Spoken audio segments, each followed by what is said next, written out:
Hey everybody, Stu Smith here, going live, taking some questions, giving some answers, may even be able to squeeze in a few live CSS critiques as well. So if you have some questions, send them. I'm on multiple platforms right now. I'm actually on YouTube, my Facebook group, Facebook page, and Instagram over here. And if you have questions, send them and we will get on it. So if you happen to can't stick around for the live over here on Instagram, it will be posted for later. It'd be up on my YouTube channel as well.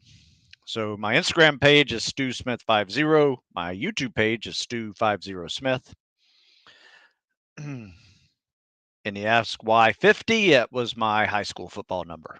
So fond memories of those days. So what have we been doing? We have been crushing some workouts this week. In fact, it was funny because yesterday we did a leg day. It was indoors, which were normally outdoors, but it was just below freezing and had some ice issues.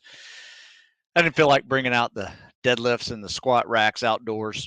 So we went indoors. And it was funny because all the guys that were working out with us felt a little cheated, right? They felt like this was almost too easy now because we're indoors. We've been outdoors all winter, um, and just kind of I think we've kind of slowly built some grit into our training. And we felt like we were cheating because we were indoors at a weight room doing a killer leg day, right? But we weren't outdoors freezing our ass off doing a killer leg day.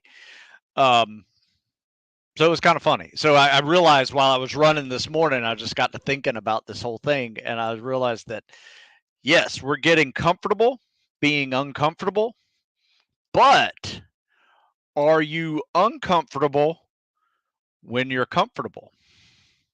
That's the question.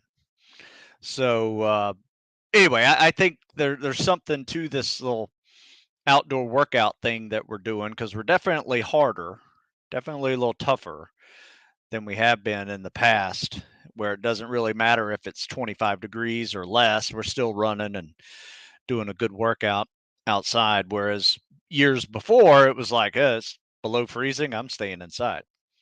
So kind of fun. So I do these live Q&As. I try to do them every Tuesday at around 9 o'clock. So sometimes 9:30. But if you go to my YouTube channel, you will see, for the most part, if my schedule works, I'm getting them done on Tuesday mornings at 9 o'clock. Today I run a little bit late, had a phone call go long. So I don't really have a set time. It's usually Tuesday or Wednesday. Each week I'm taking questions to answer and going from there. So don't have any questions over here on YouTube yet, but there's one. So just one question over here over on Instagram asked about these. Thought I saw someone said they got accepted to the Naval Academy. That's cool. How fast do you get to Buds right after basic? Well, you go to Buds Prep at Buds now. So you'll graduate boot camp and then you go to Buds right after that. So the weekend after, you'll start Buds, which looks like this. It's a Buds Prep, Buds orientation combination. Might take you 6 to 8 weeks to go through several several training periods just to get ready for Buds, test to see if you're still capable of passing the PST, and then passing extended workouts like 1,000-meter swims and 4-mile timed runs. Probably get something done in the ocean too, obstacle course, all that, and then you class up in the next class whenever that starts. So that's how it's going. So Wyatt says he's an incoming plebe, 2026. What should I do if I want to be a SEAL? You should read the article From Plebe to SEAL. I wrote it. and it's up on military.com, and that gives you all your answers. In fact, I am putting it into the up on YouTube. I just typed it into the comments section. But if you do a Google search, since I can't really put it over here on Instagram, it's on my phone. If you do a Google search, in fact, the article is called How to Go from Your Plebe Year at the Naval Academy to Buds. So Google it, it's there. All right, a couple more questions here. I've spoken to you before regarding coming back from both shoulders, having undergone reconstructive surgery. Ooh, ouch, and a hip surgery. Damn. Due to rugby injuries. Hey, played rugby too. I know about injuries. Not that bad, thank God. Man, that's hardcore. Your advice has really helped me. Hey, good job. I'm sorry you had to deal with that, man. That's harsh. Were they all torn labrums? Because that's typically what happens in those sports. You get a torn labrum, dislocated shoulder, dislocated hip. Whew, that's tough.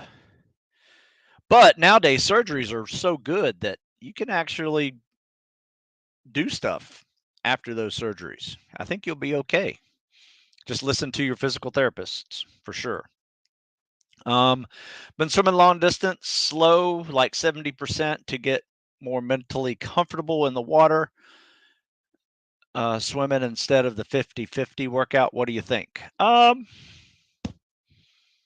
don't know. I think the 50-50 workout is great for just getting in shape. However, if you're just swimming distance, there's nothing wrong with that. You got to get used to swimming 2 miles with fins on at Buds anyway. So, see, there's basically 2 workouts you need to learn. The 50-50 workout is a workout that's going to get you in shape for the 500-yard swim. Especially if you're a non-swimming athlete and you just need to get in the water more to swim, and that's a good structured workout to get you faster. The 50-50, if you're not familiar with it, it's 50 meters free followed by 50 meters CSS. Go through that 10 times. It's 1,000 meters or yards, and it's a good way to push your lungs to getting in better shape for swimming. Do a 500-yard warm-up or a 500-yard cool down. You got a 1,500-meter workout. I promise you, swimming 1,500 meters every day will get you in shape for a 500-meter swim, especially if you're going hard and working on your speed and conditioning. Now, running 70%, long, slow distance, swimming with fins, I would recommend swimming with fins doing that, not necessarily without fins. But if it's more of a mental challenge for you to get better at swimming and just a little more comfortable in the water, then by all means do whatever you need to get comfortable in the water. I don't care if you're swimming. I don't care if you're treading. I don't care if you're aqua jogging. Whatever you need to do to get comfortable in the water, you should just be in the water. So good call on that. Let's see. Thanks for the content. Love your interview with Don Shipley. Yeah, it was some time ago, probably 10 years ago, I guess. Yeah. Don Shipley's the man. All right, let's see. A friend of mine who is in the same Buds class as recent student that passed away said there's been a large amount of SIPE cases. What do you think is causing this? Actually, Jeff and I did a podcast on SIPE a while back ago. So if you go to my YouTube channel or look up Tactical Fitness Report podcast, can't remember which one it is, but we actually discussed SIPE in that and had some good tips for that. But SIPE is rampant anywhere you're dealing with swimming athletes. Triathletes get SIPE. Buds candidates get SIPE. It tends to be cold water, high exertion, and restrictive wetsuits. So my recommendation for you is maybe not get so tight a wetsuit that you can't go over your head like this in a glide position. And if you are in this glide position, notice if blood flow is getting restricted or nerves are getting pinched, things like that, because that can increase your blood pressure, which is a whole list of things that can cause SIPE, and or I should say trigger your ability to get SIPE, and it's a long list. So there's some good research out there on studying triathletes who get SIPE. A lot of them had high blood pressure. A lot of them were on a aspirin dose, daily dose of aspirin, like a blood thinner type thing. Not sure if that had anything to do with it, but they were just saying people that got SIPE had it. But there's some really good studies out there. If you Google it, you'll find actual research on SIPE, and you will see causes, effects, all of those things. You know, you'll get it straight from medical studies versus me just hemming and hawing about it, answering 50 questions. But it's the way it is. The SIPE has been happening since I was there.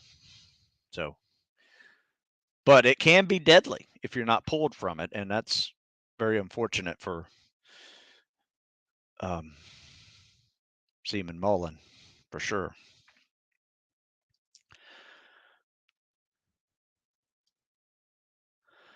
Let's see. Let me keep on moving here.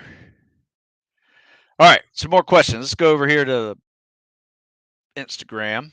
Unfortunately, Instagram, whenever I do some CSS critiques and share my screen, you may not see it.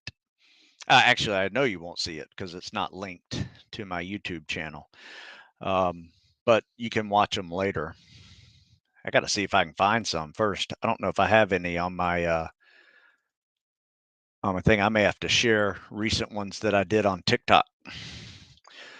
By the way, if you want to see a ton of videos of me critiquing people swimming, I have a TikTok page. It's the same address as my Instagram, StuSmith50, and it's nothing but submitted videos and me voicing over corrections for them. It's kind of a one-stop shop for all things CSS, versus my YouTube channel probably has over 200 videos of me critiquing CSSs, but there's probably 600 videos on there, and you got to hunt and peck through a lot of them. Even the playlists get a little long. All right, here's a question. I've heard you have some public workouts. Yes. Do you do those over the summer? I do them year round. I've been doing them for over 20 years now. So I'm in college at the moment, hoping to go to Buds after. Yeah. So if you go to a website called heroesoftomorrow.org, we used to be a nonprofit organization, but we just joined a nonprofit. So we're a program within a nonprofit. It's a free workout I do for free for folks that want to serve: military, law enforcement, firefighters. We have all types. Have people going to police academies, military academies, fire academies. Got active duty police guys that want to be SWAT team. We got FBI agents that want to go SWAT or HRT. We got active duty guys wanting to go to Buds or SF, and we got civilians that want to serve and go on to Spec Ops level programs. That's a lot of fun. Big group of people with like-minded intensities to serve, and just something that I really enjoy doing. We do them 6 days a week here in Severna Park, Maryland. So come visit us if you'd like. Just let me know. Don't just show up, because we may be at a different place than on the website. But yes, you can join us for sure. Let me see. Next question.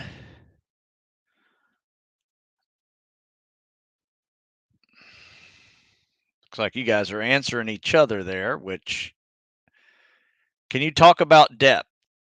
bought 2 of your books, by the way. Can I talk about delayed entry program?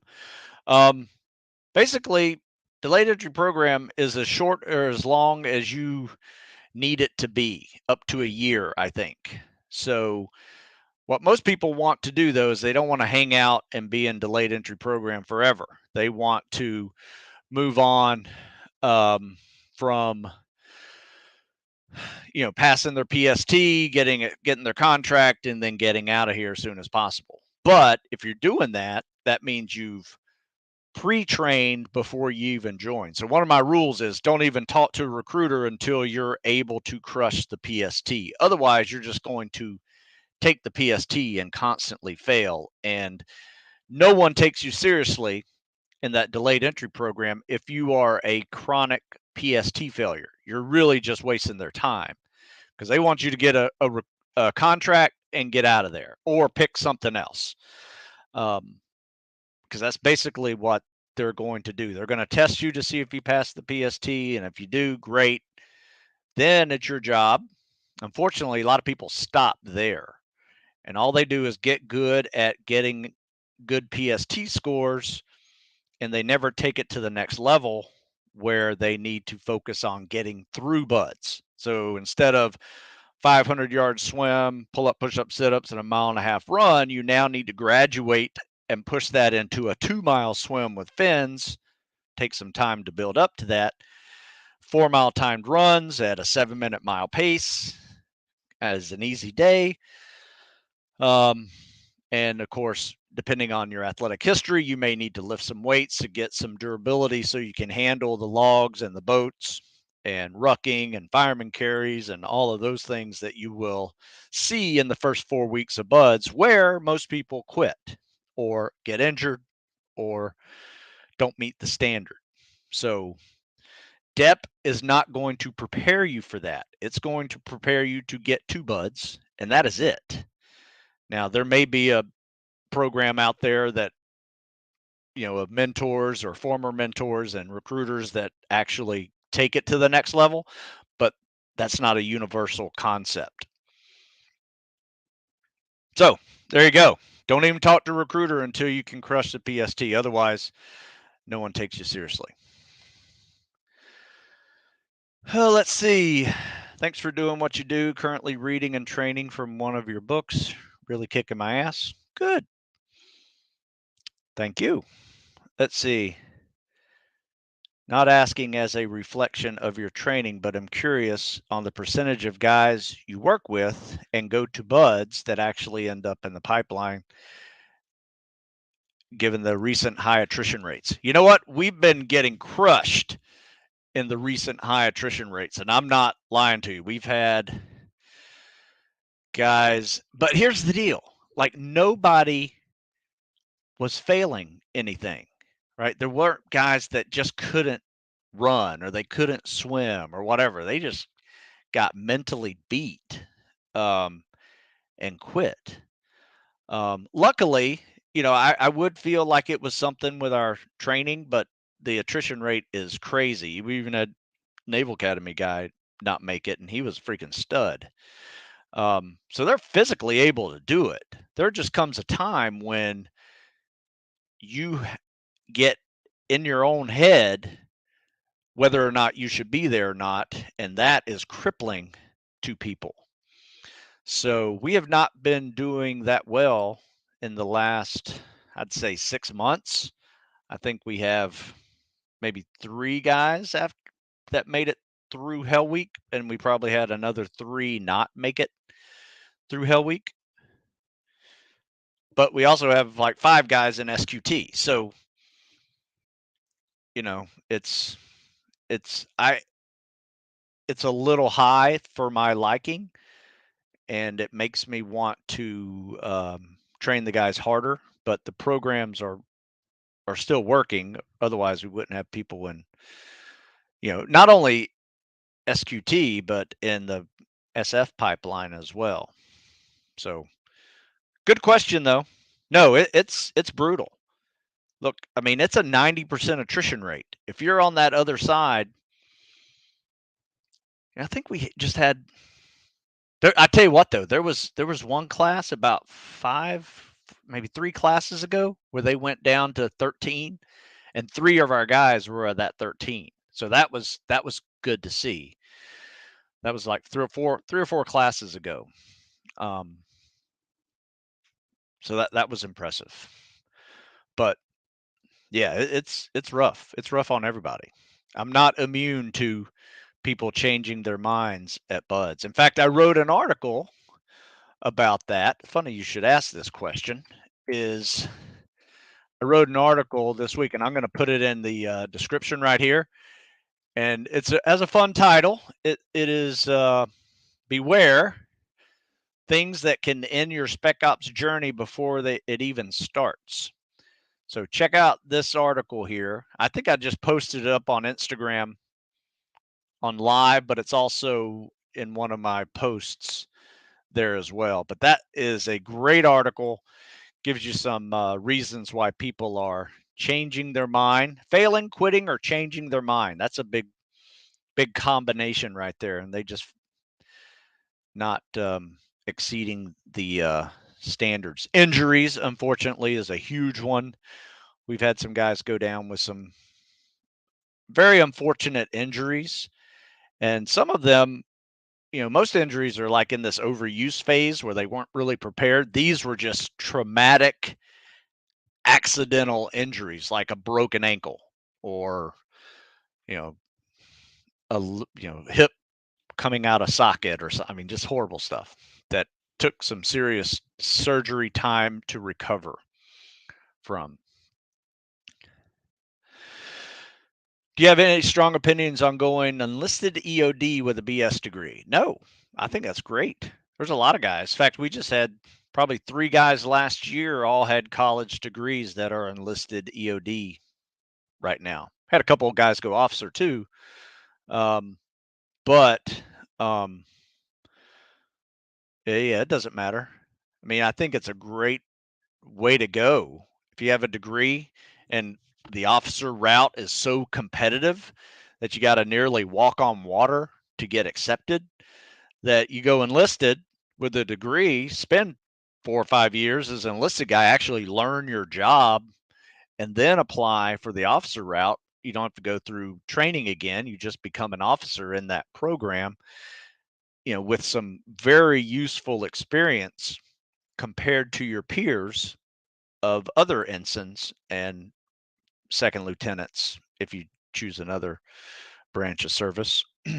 But no, I think that's a great idea. Let's see. Top 3 books you would recommend, impact on your life. You know what? Jeff Nichols and I did 10 books that we recommend that you get for life and 10 that you'd recommend for training. In fact, it's a podcast. I want you to go check it out. Can't remember which podcast it is, but Tactical Fitness Report. Check it out. But off the top of my head, though, my latest book I just read, really enjoyed, By Water Beneath the Walls. I don't know where it is. Yeah, By Water Beneath the Walls, Ben Milligan. It is a great historical analysis of SEALs and, all the forefathers that created them, from post World War I on. It is a very impressive one. So though that didn't really change my life, it made me a lot smarter. And every chapter I read, I learned something about spec war that I didn't know. So By Water Beneath the Walls, Ben Milligan. Highly recommend it. Let's see. We talked about that. Let's see. For a person with ankle injuries, hey man, you and me both, I probably have 10 ankle sprains on both ankles and a surgery on one. I didn't get them falling from a cliff though. So you got compression fractures probably. So you broke your ankles falling from a cliff. What do you recommend for re-strengthening ankles?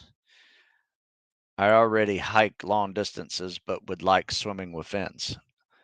Yeah, swimming with fins definitely challenges your ankles, mostly your mobility of your ankles and your leg muscles. So, strengthening your ankle, it's a joint full of bones and ligaments. Um, you can strengthen all the muscles around that, with a variety of physical therapy training. I would suggest go on YouTube if you need mobility. Check out ankle mobility exercises. Watch what ballerinas are doing because ballet dancers got some serious mobility. If you can just get half of their mobility, you're solid. Um, and then start swimming with fins. You may want a thinner pair of fins first before you go to the bigger fins like the rocket fins or jet fins. But definitely um, that will help you strengthen your ankles and gain needed mobility too. So, but yeah, check with your physical therapist if you're dealing with one. Let's see. What is SIPE? Swimmer-induced pulmonary edema. So I think I've also seen it as an embolism, but that's when it gets really bad, I think. But it's basically water in your lungs and it's swimming induced. So check it out. SIPE, swimmer induced pulmonary edema. There's some good studies out there that can definitely explain to you what it is and what causes it and things that you can do to help prevent it. Because here's the bad thing. You get SIPE, right? And it's a big snowball that goes downhill. Here's what happens. You get SIPE from, let's say you're swimming really hard, get water in your lungs. Not sure why it happens, but it happens. You get water in your lungs, and now you have this near pneumonia type feel in your lungs, right? You might even be coughing up blood, right? Go to a doctor when that happens because it's deadly. Obviously, this last class had a student that had SIPE, might have had some other issues too, but haven't seen yet. So it starts with SIPE, turns into kind of like this pneumonia. And then when you have pneumonia and you're doing all these rigorous activities, your ability to cool yourself down through expiring, breathing, um, and even sweating to some degree becomes hampered. Um, and so now you're borderline heat casualty. Then when that happens, the next layer of that snowball that gets bigger and bigger is rhabdo. So think of it from SIPE to pneumonia to um, into rhabdo, SIPE, pneumonia, heat casualty, rhabdo. Um, and it occurs, pretty quickly within half a day. You're having some of the symptoms of SIPE turns into kind of like this weird pneumonia type feel. Probably not a bacterial pneumonia or a viral pneumonia, but it has all the same effects of pneumonia. A lot of coughing, lungs not working right, and then that turns into a heat casualty, and then that turns into rhabdo. It's brutal. A lot of people have that issue. And once you get to rhabdo, that means kidneys are starting to break down to a point where they're failing. You got to, if you're ever peeing brown, that is a sign that you have rhabdo. Do not do anything else but go straight to the emergency room and say you have rhabdomyolysis. I'm peeing brown, peeing blood, basically, and they will set you up probably for a 2-day visit to get your kidneys working again because you're not long before you really start going downhill.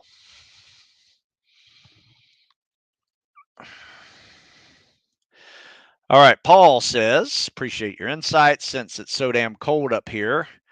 Yeah, if you're north of Maryland, I mean, I'm in Maryland. I'm pretty lucky that it's still cold, but it's not damn cold. Like it's not single digit stuff. I've transitioned to treadmill runs. You know what? I've done the same. When it's single digits, I just go inside. I don't want to, like, you see that Olympian who froze his Peter, like he was actually doing like a cross country skiing thing and his penis froze. Whew, that's pretty rough. Is it normal that I feel much more exhausted compared to running outside? You know what? I just think it's different. I think running on a treadmill is just a little different than running outside. I sometimes feel like I'm faster on a treadmill, but then I go on and run a track, and then I realize I'm not really faster on a treadmill.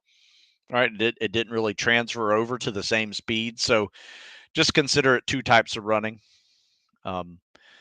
is what I would do. But as long as you're working your heart, your lungs, and your legs, call it a win. What's the athletic background of the most recent of your dudes that made it past a few classes? How fit were they? We've had all types. It doesn't really matter. I mean, some kids were just hard workers, not really that great of an athlete, but they became really fit to where they could run 6-minute miles easy. They could swim, an 8-minute 500 easy. They could crush any PT test. And then when you put them up to 4 miles, they were hitting it like sub 26. Swimming with fins, no problem. Swim for an hour, get 2 miles.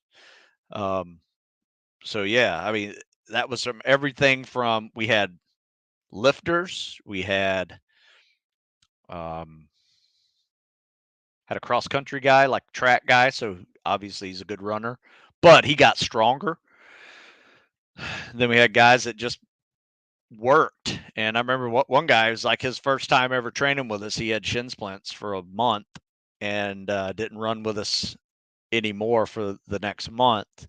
But then the next year, after sticking around with us for a year, he was like the most improved. He wasn't broken anymore. And then half a year later, he was crushing everybody. So he's like went from like broken to most improved to MVP in about a 18-month period. So he went from basically nothing to something in about 18 months. And he made it through Hell Week too. What's the average age of guys going to buds? Well, my guys are 20 to 22, maybe a little older. But unfortunately, that last class, I think before Hell Week, their average class age was 19 years old. And after Hell Week, I think their average age was like 22 years old.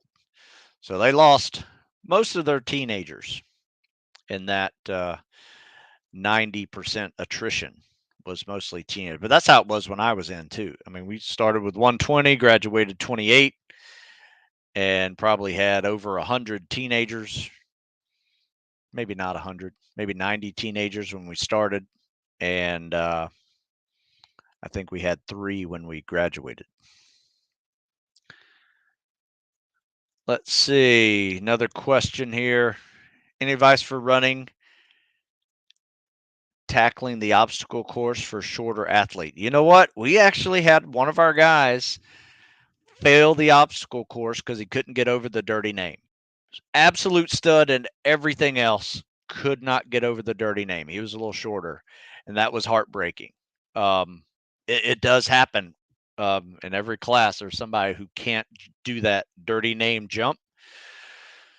And you should practice jumping for sure, and fearless jumping, because that is a leap of faith, going from you're standing on a 6-foot beam pole and you're trying to jump to like a 10-foot high pole in front of you that's also about 5 feet away from you. So it is a big jump to where you got to try to get your belly up on that next log. They call it the dirty name. But I've seen guys 5'2" make it over that. So, it just depends on how well you jump. I think that's probably the toughest thing. Everything else doesn't matter. If you're a lighter guy, O course is going to be easier. If you can climb ropes and have a strong grip, O course will be easier for sure.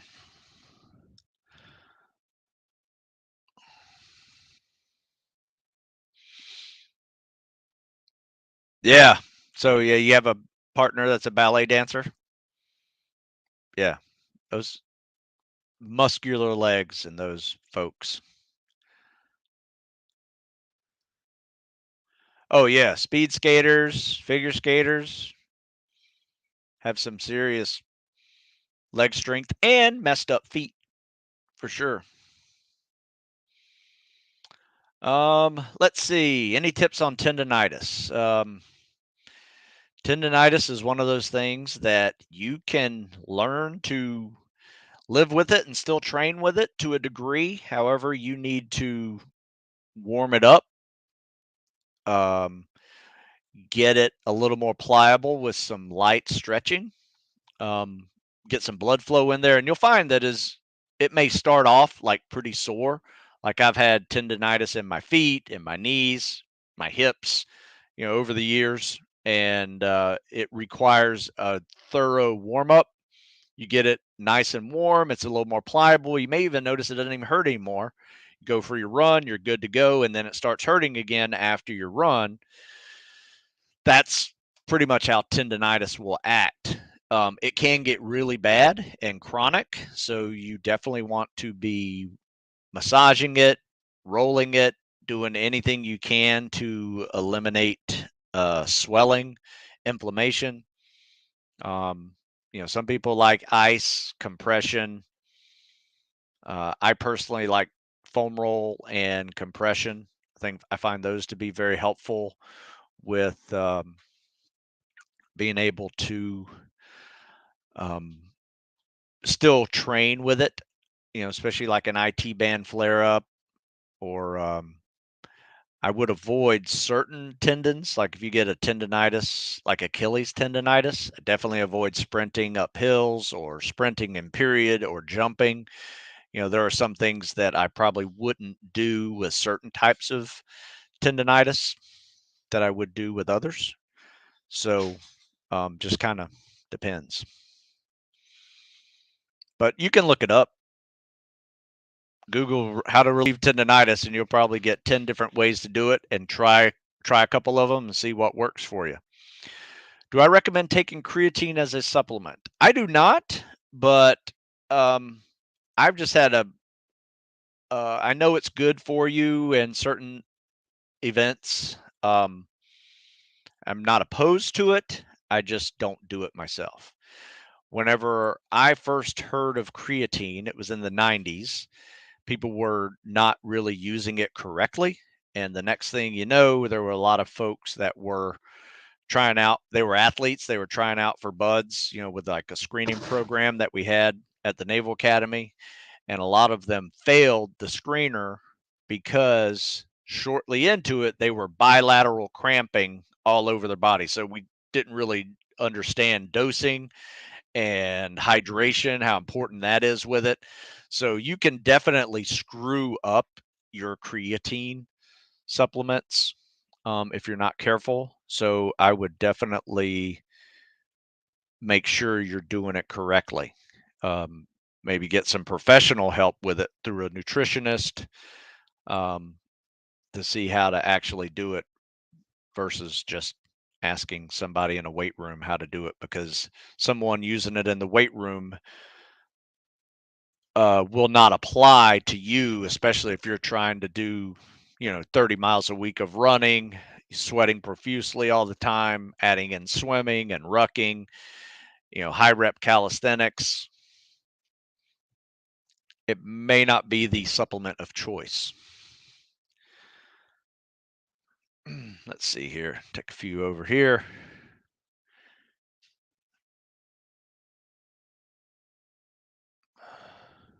How difficult is it to get age waivers now? Great one. Great question. Very difficult. if not impossible. I mean, if you notice, there's no shortage of people going to buds, right? There's not a need for more SEALs, right? So you're at this period in time right now where the Navy doesn't need you, and there's so many people going to buds without even spending a dime on recruiting ads or recruiting efforts. Um, they get all they need and more, to the point of where they're actually happy with a 90% attrition rate, right? So they're not going to spend any extra energy getting in people that they don't need. So it's going to be hard. It would take an act of, you know, God or admirals to make it happen. My suggestion would be go Army SF, because they like them a little more older and more mature anyway. For sure. Looking ahead in the future, which military career would be most beneficial to pursue HRT in the civilian world? CCT or PJ? It doesn't matter. I think, HRT is filled with FBI agents that come from a variety of backgrounds. You have Rangers, you have FF guys, you have SEALs. Um, the guy that trained with us, he was a paramedic and police officer in helicopters. So state trooper, helicopter, and paramedic. Um, no military experience at all. So, but he's a great paramedic, which he's now the paramedic on a FBI team. Though he may have gotten out by now. I think he had some health issues that he's done. But anyway,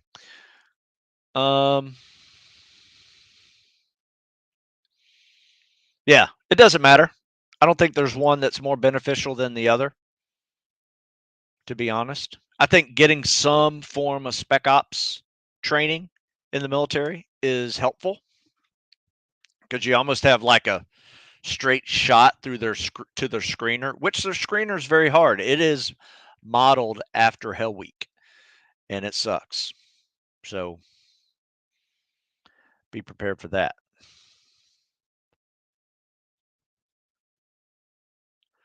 What is one of your best ways to use your program if you're a high school athlete in season? I would say don't, because you're a high school athlete in season. You should be a high school athlete focused on your sport and be a better sport team player. Don't worry about burning your candle at both ends and not being available to your team. So I would focus, while you're in season, is focusing on maintenance, maybe practicing some techniques of things. So like if you're wanting to go to buds, maybe swim, but focus on technique of swimming. If let's say you're a cross country or track guy, maybe spend some time in the water versus running more. But because you don't want to do too much lifting either during the season, because that can screw you up. So it kind of depends. But I would say, if you're on a team, be a better team player and not potentially injure yourself doing extra stuff, or be so exhausted that you start sucking on the team and don't even play anymore. Now, if you're riding the bench all the time, I guess it doesn't really matter. You could do whatever you want as extra credit, but you could definitely fit it in there if you wanted to. But I think your first focus should stay being a better team player.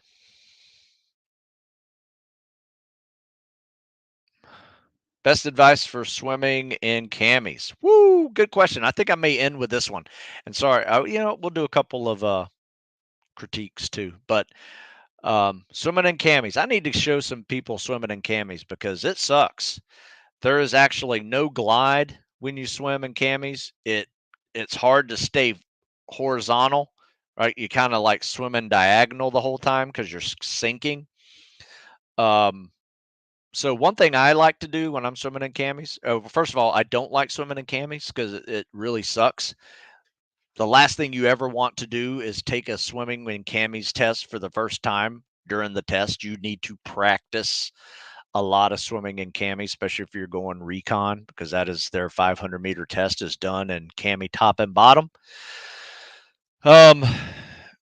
So I'd use the elementary side stroke versus the CSS. Elementary side stroke allows for your face to be out of the water a little more, so you can hold the glide. Well, you're not going to glide anyway, but you can breathe kind of constantly. Because it's pretty tough. You might get a little bit of a glide out of it, but it's minimal. So look up elementary side stroke and try to keep your face out of the water so you can push yourself in the water to breathe, because you're basically muscling a 500-meter swim in camis, which if you can get it anywhere near 12 minutes is pretty good. I think we might have had some guys go a little faster than that, but 12 minutes is pretty decent time when you're wearing a pair of camis. If you can go faster, that's really good. If you can break 10 minutes, I think that's way above average. All right, let me share my screen here real quick. I'm just going to go to my TikTok page because I unfortunately don't have it pulled up right now.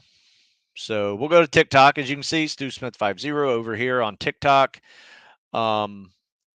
People ask about the kick. In fact, I wrote an article the other day about it's called Fix Your Kick, and this is the video that I added into it. This is our kick drill that we use, and it's just placing a kickboard underneath your bottom arm. Your top arm stays by your side, and you just kick with a pair of scissor kicks and just try to glide. See if you can glide for like a yard. You can see he's not gliding very far because he's got some work to do. But the way this works, in fact, I wrote an article this week called Fix Your Kick. It's on StuSmithFitness.com, and it's got this video tagged in it or embedded into it. And it works like this. If you need to fix your kick, you do it with 25 yards of kickboard, just one side, 25 yards, drop the kickboard, and you swim a 50 round trip back to your kickboard, and you grab your kickboard again, swim at 25 yards, and you do a 50, doing the CSS, practicing your kick, and you just kind of go back and forth that way for 10 rounds. Totals 750 yards or meters, depending on the size of your pool. And it's a great way to really focus the efforts you need on the kick. And the things you should be looking for is kicking, and then see if you can actually still move in the water for 2 to 3 seconds. So kick, 1 Mississippi, 2 Mississippi, kick, 1 Mississippi, 2 Mississippi, kick, and just go right across 25 yards that way 10 times. So that's a good one. I like that one. That's a good little kick drill that has been very helpful for folks that need help with kicking. Let's see. Paul asks, any tips for how to deal with sleep deprivation? Is a good idea to practice this before shipping out. You know what? I get that question often. I really don't have a good answer for it other than, put it this way. I think I pulled one all-nighter in college, and I swore I'd never do that again because that just sucked and I didn't do well on a test anyway. So it can be done, definitely, but I don't think there's a need to practice it. You can get through Hell Week just because they keep you busy all the time. You start losing track of days. So I wouldn't necessarily worry about that. My recommendation is have a busy day. every day of your life prior to shipping. So that means, you wake up in the morning, you get your workout done. Maybe it's an hour and a half, 2 hours long of cardio mixed with calisthenics and maybe some weights thrown in there. Then you go to school or you go to work. You spend all day at school and work. Maybe you even do a sport in the afternoon, intramurals or whatever.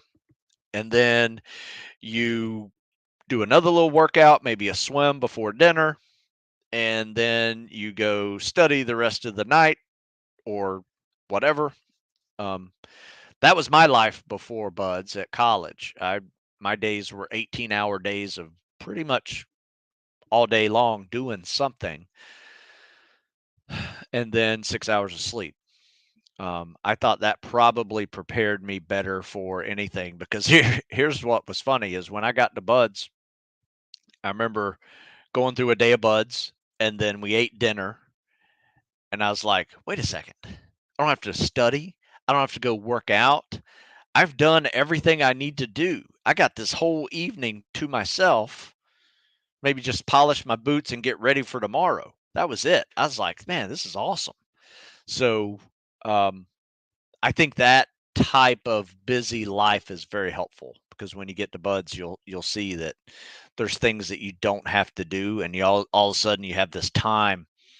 Though time is tight, I won't say you got a lot of free time because you're getting ready a lot of stuff for the next day, but it's not physical either. It's just getting stuff done. So you moving yourself throughout the day is critical to getting through a day of spec ops training. So I always used to say there's not an hour gym workout that's going to prepare you for a day of spec ops training. A day in life, a busy life will prepare you for a day of spec ops training, if that makes sense. All right, let's see. Having a hard time not swallowing water no matter the stroke. Any advice for preventing this? You know what? That's a tough one. It's usually a timing issue with your inhale. Like I've seen it happen with freestylers. Like as they're moving their arm over, they're inhaling and it just splashes water right into their face, or they're not getting their face up high enough.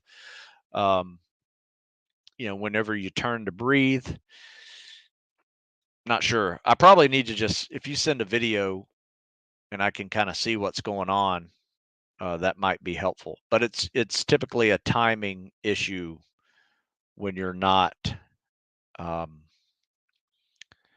when you're getting water in your mouth and you're not able to just inhale. So what I do is when I pull that top arm, I'm turning my head with the top arm pull.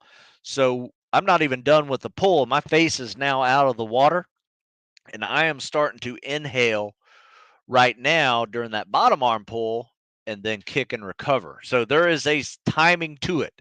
So once you learn, especially the CSS, pull, breathe, kick, glide, and you breathe, you inhale during that bottom arm pull, and you exhale during the kick of your glide, and you can let that out a little bit.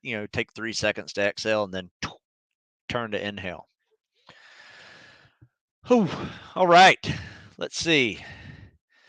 Let me see what else I have over here on my TikTok page. If you guys haven't seen that, it's worth checking out.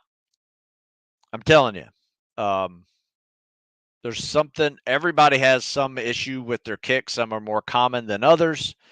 Um, there are some really good ones. Maybe show you a really good one here. I think there's one that says perfect CSS or solid CSS. There's a whole bunch in here that are just near perfect CSS here.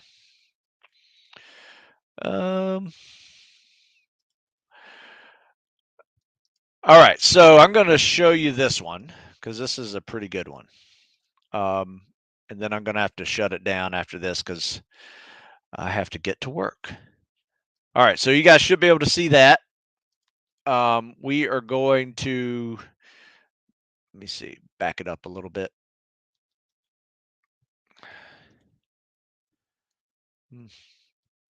I'll try it next time. Let's see. All right, so here we go. Good. Kick off the wall. Notice the streamline, really solid. Double arm pull's pretty good. He could tuck his head down a little bit if he's going to transition into that stroke. But if you notice, he's got a kick, and he holds that glide for 1 Mississippi, 2 Mississippi, pull. There you go. I thought this one was pretty good. It looks slow, but it is like a 47, 48 second 50, which puts him right at that sub 8-minute zone if he could get get in shape to be able to handle it. That front kick could probably be a little tighter. Looks like he pulls it out a little bit too much, but other than that, he still gets a lot of power out of it, so I'm not too worried about it. Notice the glide he has. So let's see. We'll do one last question, and then I got to bail here. So, sir, this summer I am shipping out for my sea year, assuming at Merchant Marine Academy, maybe. Been doing a bulking phase. Would you recommend continuing this while at sea or starting to cut down? Still have 1.5 years for SOAS application. You know what? Given the facilities on the boat, you might be better off lifting on the boat and doing all your running and swimming and calisthenics. You can still do calisthenics on the boat, but all your higher level cardio prior to that. So my suggestion is getting killer cardio shape before the boat, because I mean you might only have treadmills and bikes on the boat to do your cardio. Not a whole lot of time to go swimming in the local cities that you visit. So I would focus on your lift cycle on the boat personally, depending on the boat. You know, hopefully you have some weightlifting facilities there as well. Otherwise, it's just going to turn into a calisthenics and cardio cycle on the boat. So, but it's nothing wrong with doing a bulking phase now through the winter, and then through the spring, focus on calisthenics and cardio, just kind of taking a break from the lift, and then on that, when you're on the ship, if you have the facilities, try another bulk season and squeezing in whatever maintenance cardio and calisthenics you can do. So I would probably warm up with calisthenics and cardio, do a lift cycle that day, or do a lift workout that day. Then maybe later on in the day, doing a cool down mobility cardio, just kind of maintain your cardio while you are lifting big and eating big on the boat. So good question. Good luck. All right, folks, I got to go. It's been almost an hour. If I missed your questions, either over here on Instagram or on YouTube and Facebook, send them to me. You can comment in the comment section. I'll answer them, or the description of this YouTube video as well, or DM me over here on Instagram. Happy to answer those questions if I missed them. Terribly sorry. If you're still around, and thank you. I got a Compete 20 code that'll save you 20% at stewsmithfitness.com if you want to buy some books or programs or something. Compete 20. Thanks for listening, and we will continue this next week. Have a good one.